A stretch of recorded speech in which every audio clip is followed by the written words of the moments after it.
Ужо другая смерць рабочага на Беларуськаліі за апошні час. Рэжым самастойна расследуе інцыдэнт з трапляннем дронаў у аўтобус з беларускімі дзецьмі на Браншчыне.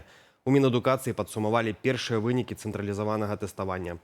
Пра гэта і іншыя падзеі пятніцы распавядзём у кароткім выданні навінаў. Вітаю. На Беларуськаліі чарговы смяротны няшчасны выпадак. На бярозаўскім рудніку на падземным участку загінуў 34-гадовы Алексей Чарапок. Паводле выдання «Наша Ніва» падчас выгрузкі дэталяў для канвеера мужчыну задавіў пагрузнік. Афіцыйна пра трагедыю нічога не паведамлялася.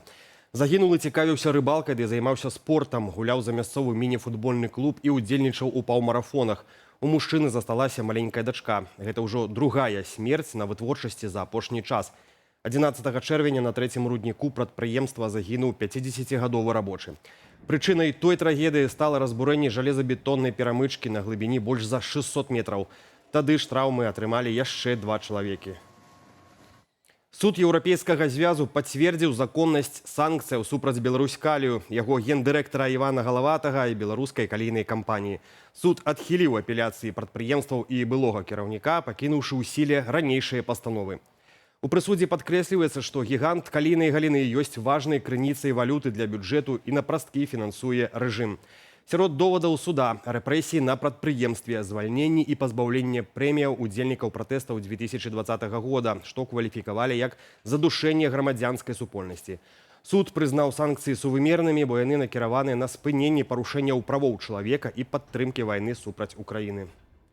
У Беларусі правядуць сваё расследаванне інцыдэнту на Браншчыне, падчас якога беспілотнік атакаваў аўтобус з беларускімі дзецьмі. Пра гэта заявіў дзяржсакратар Савету бяспекі Александр Вольфович дзяржаўнаму тэлеканалу «Беларусь-1». Что это автобус был мирный, это видно было. А какой он был, белорусский или русский, с русскими номерами или с белорусскими номерами, ну, конечно, это маловероятно было видно, но все равно то, что это гражданский объект, и что он перевозит мирных граждан, а тем более детей, это было все видно. И какие же нечеловеческие качествами должен обладать человек, этот оператор, который запустил этот беспилотник в этот мирный автобус, ну, что тут комментировать. Поэтому президент отдал ряд поручений разобраться, до конца разобраться, вот, провести свое расследование. Следственный комитет проводит, спецслужбы это проводят. Ну и более объективную информацию, после того, как мы информацию эту соберем, сомнений в этом нет, и президенту будет доложено, и этот факт он держит на самом личном жестком контроле, потому что это связано с безопасностью и здоровьем наших граждан. Лукашенко, каментуючы інцыдэнт, заклікаў забараніць паездкі за мяжу дзіцячых групаў без нагляду і дазволу. Дрон атакаваў аўтобус з беларускімі дзецьмі 17 чэрвеня. У выніку загінула жанчына. Раненні падчас атакі атрымалі яшчэ 7 асобаў. Іх ужо шпіталізавалі ў менскія больніцы. Іхны стан ацэньваюць як стабільны і стабільна цяжкі. Расійскі следчы камітэт паведамляе, што трагедыя адбылася побач з паселішчам Рудня на трасе А240, якая звязвае мяжу Беларусі з Бранскам. Расейцы вінавацяць у атацы ЗСУ. Кіеў сваю датычнасць адмаўляе. Прычыною аднаго з выбухаў на маскоўскім нафтаперапрацоўчым заводзе магла стаць расейская ракета. Пра гэта паведамляюць выданні «Астра» і «Важныя історыі». Журналісты звярнулі ўвагу на відэа, што з'явілася ў сеціве. На кадрах, як сцвярджаецца, бачна траплянне ракеты ў тэрыторыю НПЗ. Паводле важных історый, сапраўднасць відэа пацвердзіў расійскі Z-канал «Ваенныя асведаміцелі». Паводле папярэдняга асінт-аналізу, стрэл мог быць зроблены з зенітнага ракетна-гарматнага комплексу «Панцыр». Афіцыйнага пацверджання гэтай інфармацыі пакуль няма. Тым часам ранішняя атака беспілотнікаў на Маскву 18 чэрвеня выклікала хвалю мемаў і фота жабаў у соцсетках. Карыстальнікі ўжо параўноўваюць расійскую сталіцу з прыфрантавымі гарадамі і жартуюць наконт працы супраць паветранай абароны.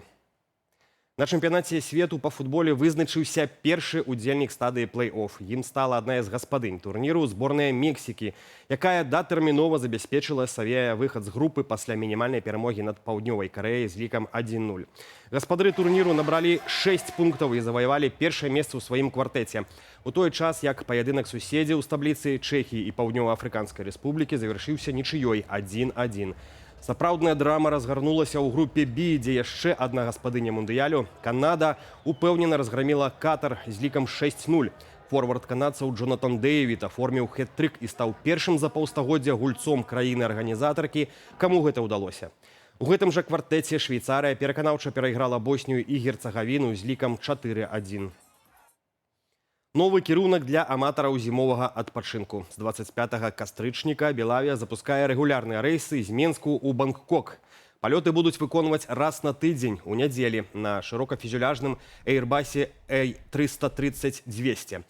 Вылет з Менску начны а 3:10 ночы. Прыбыццё ў сталіцу Таіланду а 17:05. Зваротны рэйс вылетае з Бангкоку а 19:05 і прыбывае ў Менск а 13:50 наступнага дня.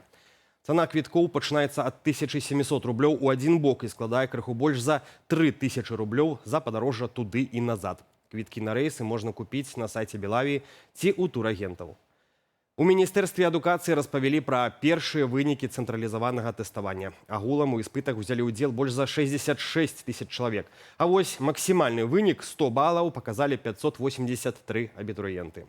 Абсалютнымі лідарамі ў выдатных адзнаках сталі матэматыка. Тут зафіксавалі 216 стабальнікаў, а таксама замежная мова – 197 чалавек. Выдатны рост паказала і фізіка. Колькасць найвышэйшых балаў вырасла амаль у 4 разы ў параўнанні з мінулым годам. Самым лёгкім прадметам аказалася геаграфія з сярэднім балам большым за 66. А вось цяжэй за ўсё даліся матэматыка і гісторыя Беларусі. У іх сярэдні вынік не дасягнуў да 47 балаў. Не абайшлося на іспытах і без здарэнняў. За карыстанне шпаргалкамі і смартфонамі з аўдыторыяў выдалілі 22 чалавек. Яшчэ 8 не змаглі завяршыць тэст паводле стану здароўя. Смяротная аварыя адбылася на Меншчыне. На 18-м кіламетры МКАД-2 сутыкнуліся Тойота і грузавік ГАЗ. З папярэдніх звестак аўтамабілі ехалі ў адным кірунку, калі 29-гадовы кіроўца Тойоты ўрэзаўся ў цяжкавік. Ад атрыманых пры ўдары раненняў яшчэ да прыезду медыкаў ён загінуў. Яшчэ адно ДТЗ адбылося на вуліцы Маскоўскай у Менску. Са звестак Дзяржаўтаінспекцыі 44-гадовы кіроўца маршрутнага таксі «Мерседес» пры перашыхтаванні сутыкнуўся са спадарожным аўтобусам МАЗ. Абодва транспартныя сродкі атрымалі механічныя пашкоджанні, кіроўцы не пацярпелі. Незвычайная сустрэча адбылася на Свіслачы ў Менску. Падчас вечаровага шпацыру жыхары сталіцы заўважылі бабра, які частаваўся, абсалютна не звяртаючы ўвагу на няпрошаных гасцей. Відэа, як жывёліна есць, апублікавалі ў тэлеграм-канале «Менск», а цяпер і ў нашай рубрыцы без каментара.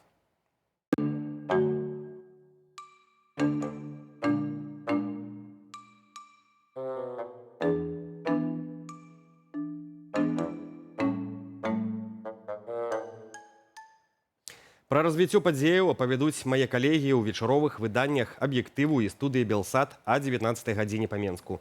Заклікаю падпісвацца на нашы сацыяльныя сеткі, а таксама, калі для вас гэта бяспечна, паставіць лайк і пракаментаваць гэтае выданне ў Ютьюбе. Так вы падтрымаеце нашу працу і дапаможаце распаўсюду незалежнай інфармацыі. Беражыце сябе і заставайцеся з «Белсатам».